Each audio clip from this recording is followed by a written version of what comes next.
Hi, I'm Coach Corey Wayne, and this is my video coaching newsletter. And the topic of today's newsletter is going to be how to get her to support your purpose and mission. So this is actually, I guess, kind of a success story. It's an email update. So I guess about 3 or so weeks ago, I did a video newsletter from this guy who wanted to start his own business, and the way he wanted to go about it wasn't the most financially sound and balanced way to do it. He had a lot of downside risk. He wanted to sell a house that he has with his wife, which has a lot of equity in it. And obviously they're raising their kids there. She wanted to keep the house because she really likes it. He wanted to sell it to get access to the equity, quit his job, and then basically live off the savings and build this business in the, I think it was tea, if I'm not mistaken, a tea business. He does have a background in it, but his wife obviously wasn't very excited about that. And his attitude was, hey, she could take it or leave it. This is what I want to do. This is my mission, my purpose, and she should be supporting me. And if she doesn't, well, she's free to make her own decisions. In other words, she can go on down the road if she doesn't like my plan. And then so I basically picked apart his plan and explained to him why it wasn't a good idea, and something I learned from a strategic planner many years ago, probably 20 years ago. He said there's no such thing as a bad idea, only bad plans. And most businesses fail within the first 5 years of being started, typically because they're undercapitalized. And with the interest rates going up, we're basically starting to move into another bust cycle. So for those of you that are familiar with what I talked about in Mastering Yourself and what we discussed in the documentary we did, Economic Prosperity for All, you've got the boom bust cycle. And so we're coming out of a boom period where a lot of money has been printed, lent into the economy. Plus we had the lockdowns. You had the government interfering in the labor market by paying people more to stay at home and stay on unemployment. So you got people who are making $8-10 an hour, and the government's like, hey, we'll give you $500-600 a week for unemployment. And they're like, I get paid more to do nothing, so I think I'm just going to stay unemployed. And so companies, restaurants especially, and other businesses that wanted to open back up after the lockdown started lifting had a hard time finding people because people were being paid more to stay at home and to work. So you get artificial inflation in the labor market. So companies that want to hire people are having to pay more than they normally would. And so if your labor costs go up, every business that has to pay more for labor, guess what? They're going to have to pass that on to their customers. And on top of that, we've got all the policies of Dementia Joe. And the first thing he did in office was shutting down the Keystone Pipeline. He started gumming up the works when it came to leases and drilling for oil on government lands, and just basically restricted the supply and the ability of the gas and oil companies to extract the stuff out of the ground that the nickname for the United States always has been Saudi America, meaning we've got the world's largest reserves, but the government's just basically saying, hey, you can't take it out because that's part of the World Economic Forum and the rest of those global elite jerk-offs. That's what they want to do. They want to restrict and get the countries in the West away from oil so they can force everybody to move towards electric or renewables, wind, solar, things of that nature. And so you got the cost of oil and gas doubling basically in the past year or so. And so everything runs on oil and gas. Our economy, our energy, everything runs on that. So everything you buy is shipped or flown around by oil and gas, jet fuel, kerosene, all made from petroleum products. And so you got the government interfering in the labor market with the lockdowns. You got all the money that they printed. And when you look at where the money went, a lot of it goes overseas. Didn't stay in our economy. It left, it went overseas.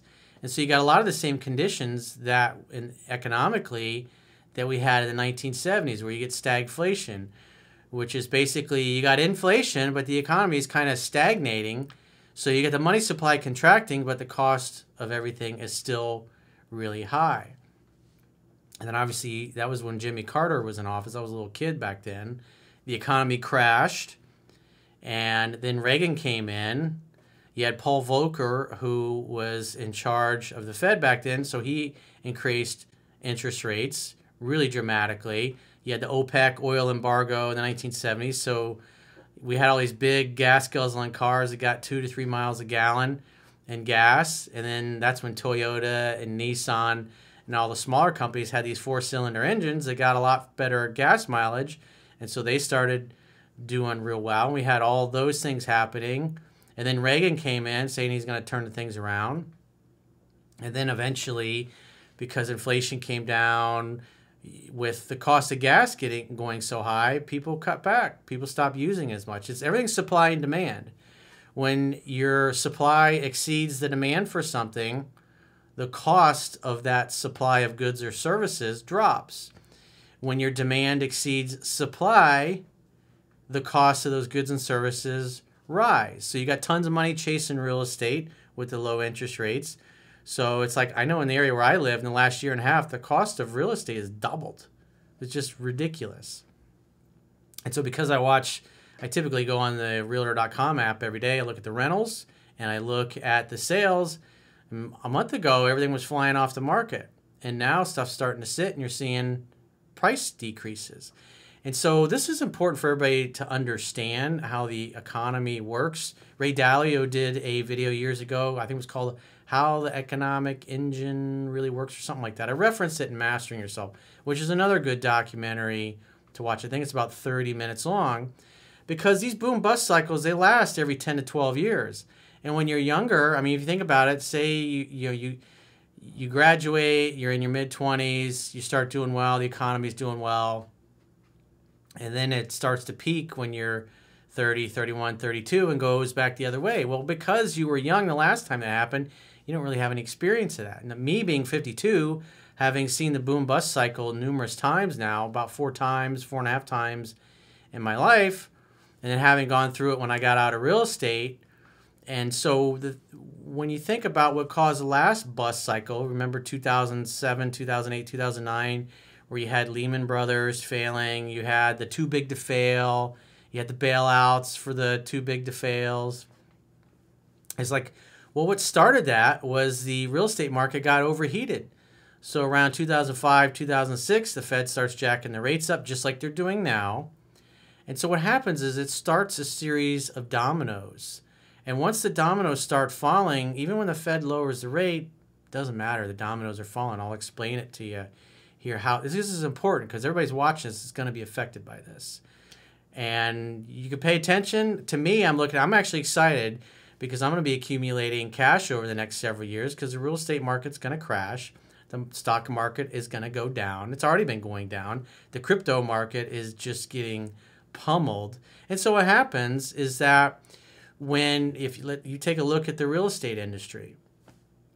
So in the past month and a half, a lot of the big lenders that were doing a lot of refinances just laid off all their loan processors and loan officers that were mostly doing refinances, because now with the interest rate going up, unless you're going to save at least 1% in your interest rate, it's not worth it to refinance your house.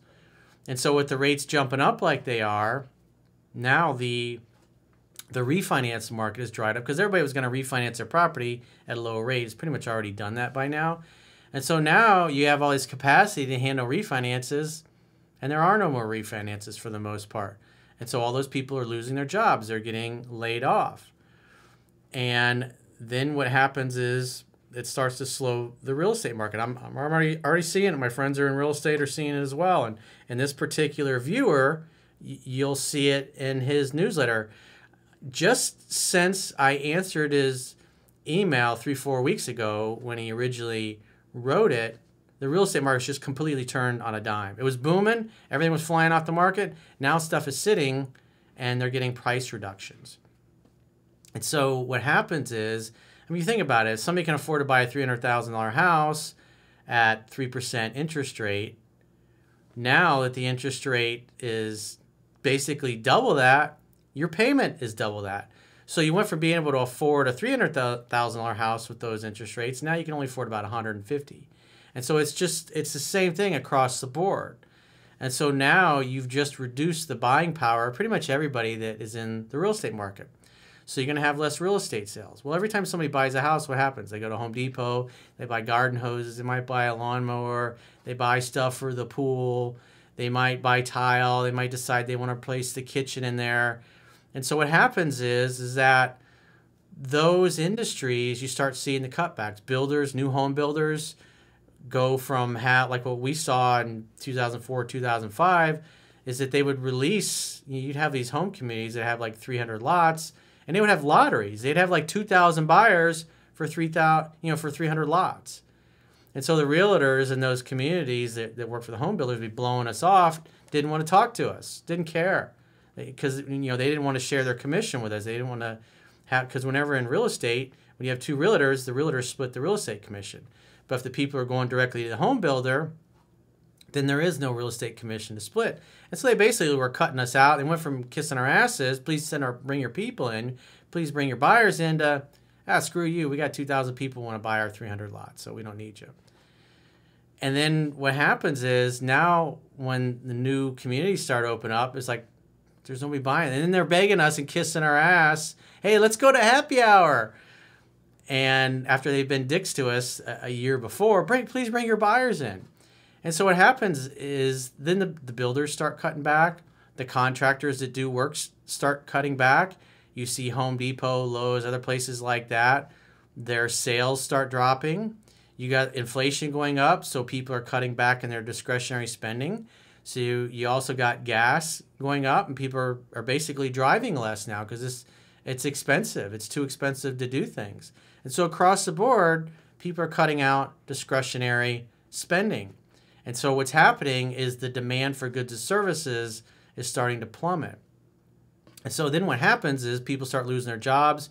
You get all the contractors and people that are doing work. So if normally you buy a house, like, I want to put new tile in, or I want to put hardwood floors, or I want to replace the carpet in. Well, all that business is not there anymore because those properties aren't changing hands.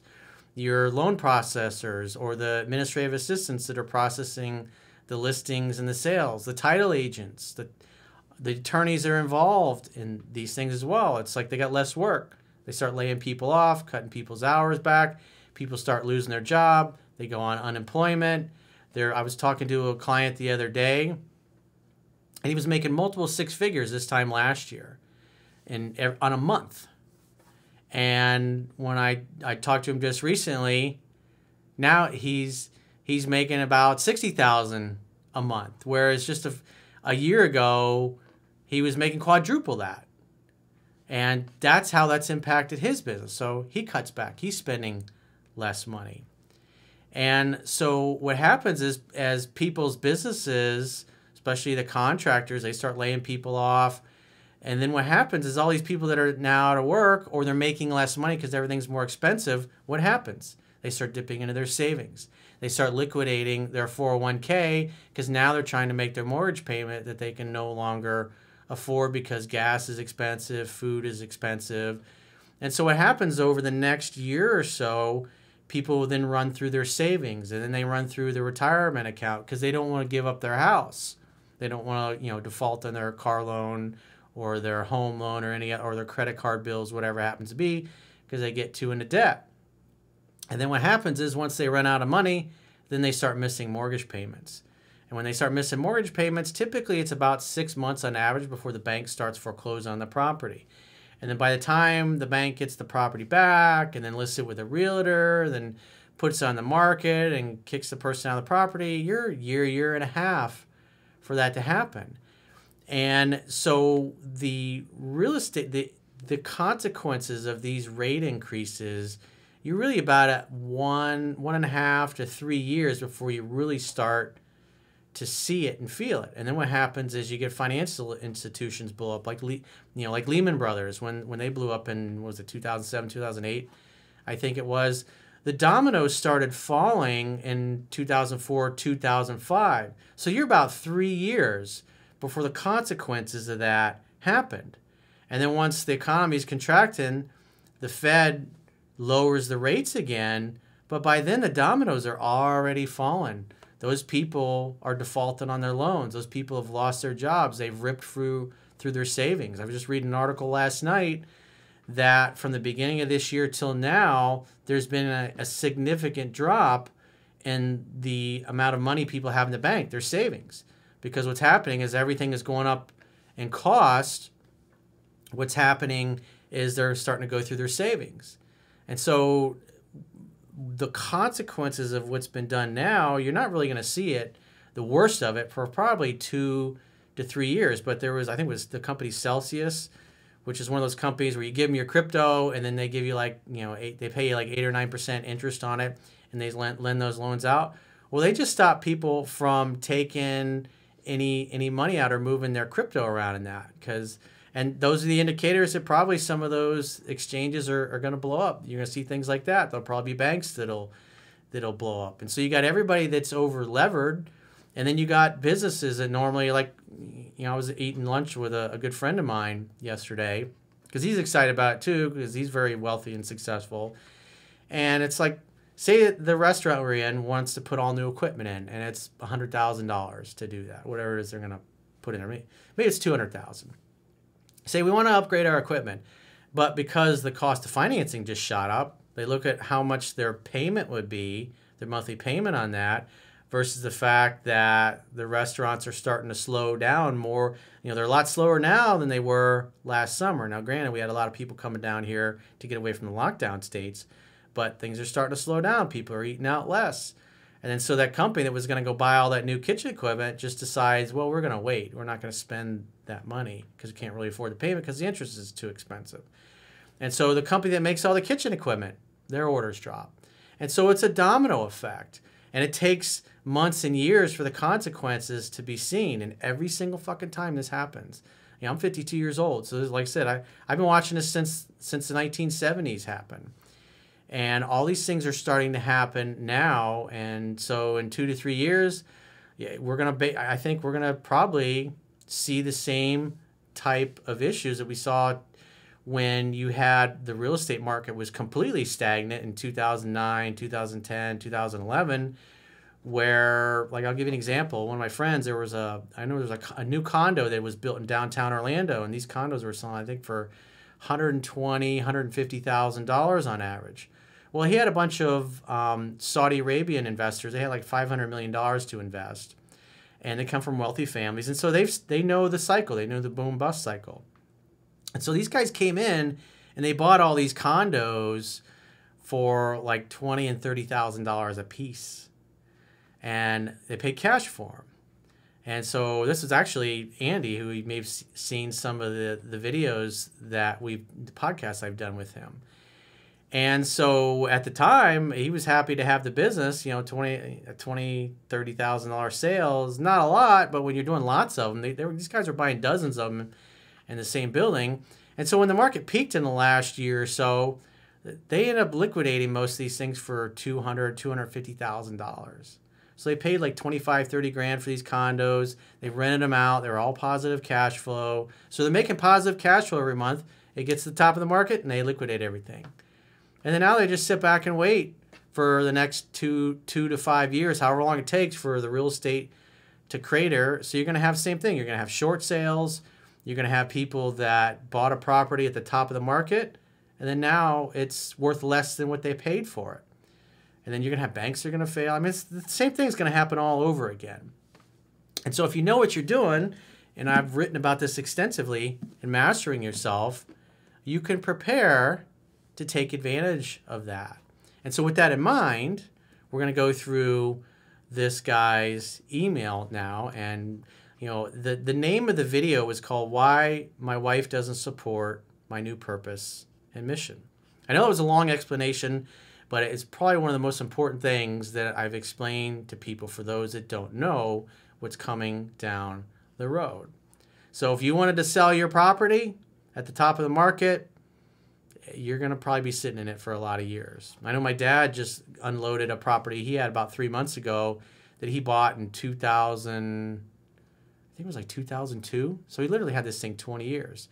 But he bought it at the top of the market back then. And then things, when they went down, he was totally underwater, and he was just now able to sell it a few months ago, because that's how long it took to go back up to the value that he paid for it in like 2002, 2003. Because again, when everything crashed in 2007, 8, 9, he was underwater. He owed more on it than it was worth. And so it became a rental property of his, because since he and my stepmom moved to a bigger property. But I mean, it took him a long time. It took him 10 years to wait for the value to come back. And so now the same thing's happening all over again. This is the boom bust cycle, and this is how it works. And everybody's affected by it. Doesn't matter where you are, because the central banks all over the world in the West, they're all raising their rates because everybody's got the same problem. And so by reducing or withdrawing liquidity in the system, they're withdrawing and lowering the demand for goods and services, and that's what's going to cause everything to drop. That's what causes oil to go back down in price. That's what will cause labor to go back down in price, because there'll be high unemployment. That's what's going to cause real estate to go back down in price, because the leverage is just not going to be there, and the money's not going to be there. People just can't afford to buy those properties. On top of that, a lot of people are going to be out of work and going to be taking jobs for lesser than they were making once they go to find a job after they get laid off or whatever. So let's go through this guy's email. He says, "Hey, Coach, you were right about the real estate market, by the way. Homes in our neighborhood are up about 60% since the pandemic, and we were still going for up to $120,000 over asking price as of last month.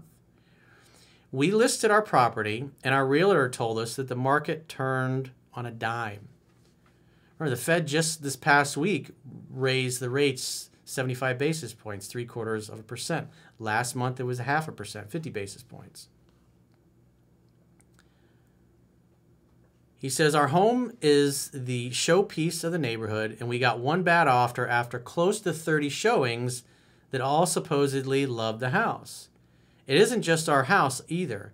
Zillow has become a graveyard of recently reduced listings in our area that was booming this time a month ago."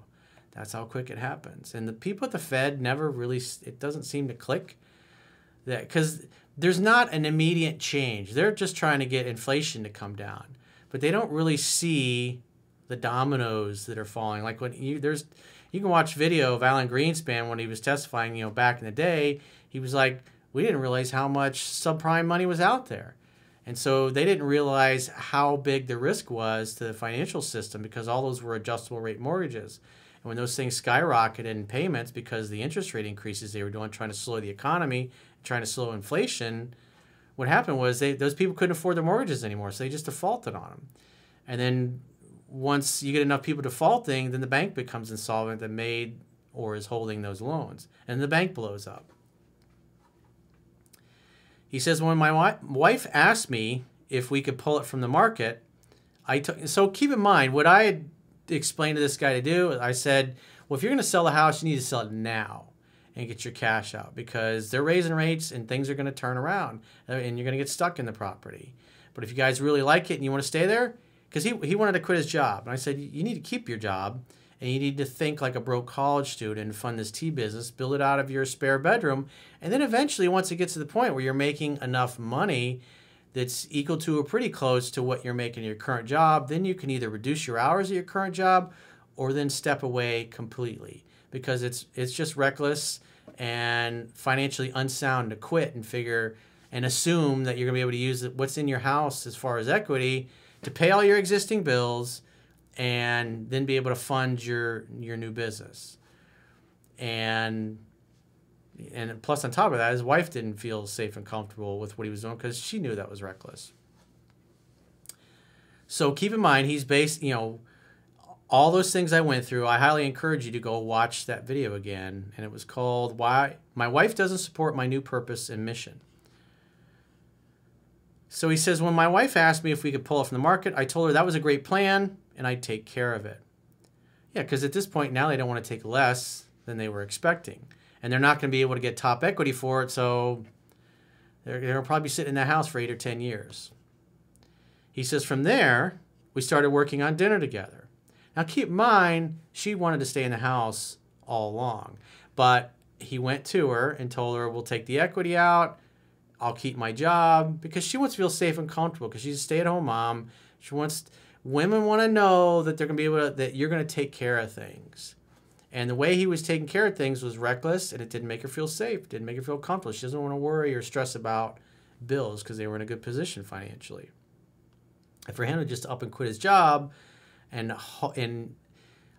assume or be overly optimistic that his tea business is just going to take off, it's like, it always costs more money than you expect, and it always takes way longer than you expect to make a new business work.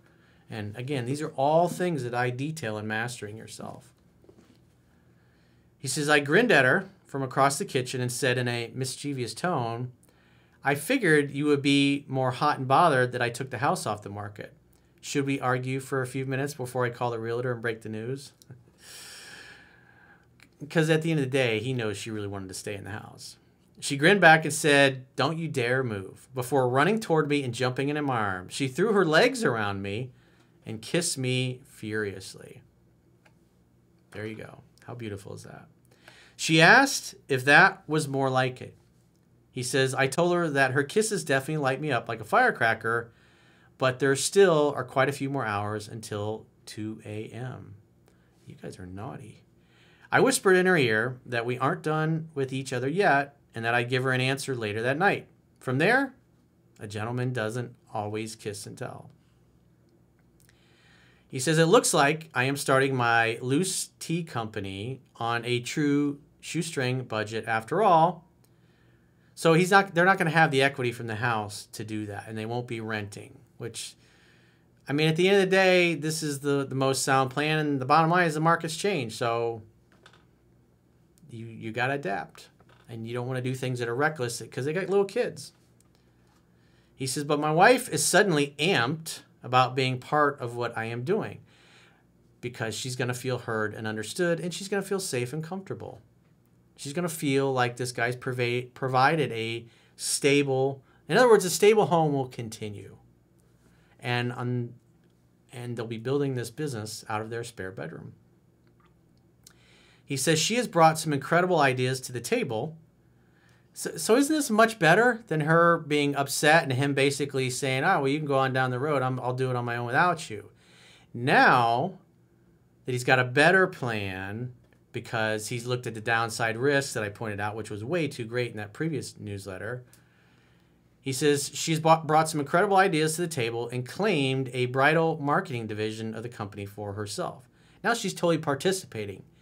Doesn't it sound a whole lot better to have your wife or your girlfriend on board instead of saying, I don't like, that's just reckless? And him going, well, I'm going to do it anyway.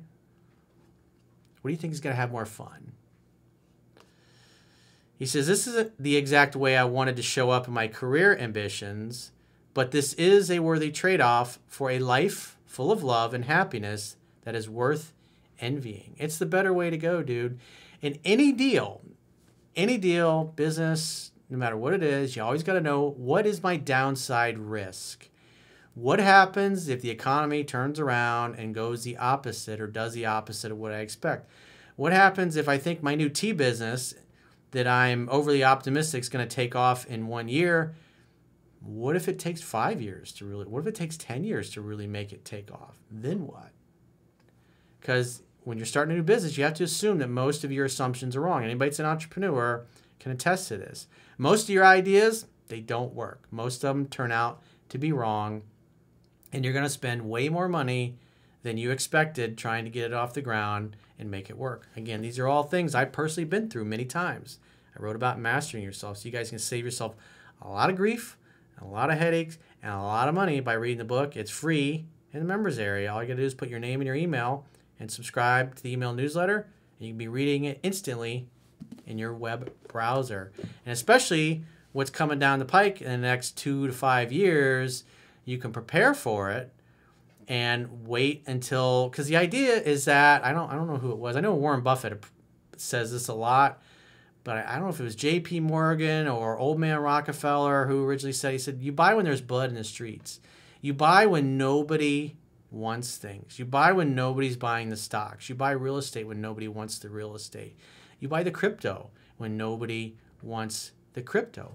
Because it's going to be the cheapest price. Just like these sheikhs from Saudi Arabia. They had $500 million to invest. They bought these condos at $25,000, $30,000 back in 2010, 2011. In the last year or so, they liquidated most of them for around $225,000, $250,000. And on top of that, keep in mind, they've been renting them out ever since for positive cash flow. So, I mean, it's like you could do the math. I mean, that's a great fucking return on their investments. It's the same thing with stock. At some point, the stock market's going to hit bottom. And so what happens, the other thing you got to keep in mind is that people that got their money in the market, usually it's unfortunately the middle class people that don't know any better, that don't understand the boom bust cycle. They're trying to keep their house. They're trying to keep their car payment. What are they doing? They're selling their stocks. They're selling their crypto at a loss as the market goes down because they're trying to pay their bills. And then the stuff craters. And then all those people are out of the market. And then all the people with money, the rich people, if you will, that the leftists and the socialists always demonize, because they understand this. And this wisdom gets passed on to their families, just like the Saudis that I mentioned did. I mean, their family's been through this many times over the decades. And so you just sit and you wait for it to crash when nobody wants any of this stuff. And you get for pennies on the dollar. Then you go and buy it. And you just sit and you wait. And then the Fed will lower the rates. And then slowly, over many years, the economy will start going back up. It'll blow another bubble up. And then they'll go, oh, shit, we got inflation again. We got too much inflation. And what happens? Just what's going on right now. Then it goes, bzzz. And this cycle takes about 10 to 12 years, every 10 to 12 years. Yeah, you know, in the early 90s, you had the S&L crisis, which was from things that happened when Reagan was in office. And then Clinton came in the office. Things started recovering slowly. And then eventually you had Bush. And then they continued blowing the bubble. And then they started pulling back 2004, 5, and 6, which started the dominoes falling once again. And then you had the too big to fails. And you had all the short sales and all those things. And so, you know, I'd say probably 3 to 5 years is where you're going to be, where the real estate market will finally crater and like nobody's going to want most of the properties, and you'll be able to pick it up for pennies on the dollar. I'm excited about it because I know that industry, and so I'm excited about the opportunity that's coming down the road, and you guys can profit from it too, but you gotta be smart. And like this guy's doing is that he's made the right choice. He's looked at his downside risk, and now he's also come up against reality. Reality is the market just changed in between that first email 3-4 weeks ago to now. And so that's reality. And so he's just going to stay in his house, which is what his wife originally wanted. And now he's got his wife on board, and he can do things on a shoestring budget and slowly, over time, build his business with his wife fully on board and now participating and co-creating and coming up with ideas with him. So it's a team effort. Teamwork makes the dream work. So if you got a question or challenge and you'd like to get my help, go to understandingrelationships.com, click the products tab at the top of your screen, and book a coaching session with yours truly. Until next time, I will talk to you soon.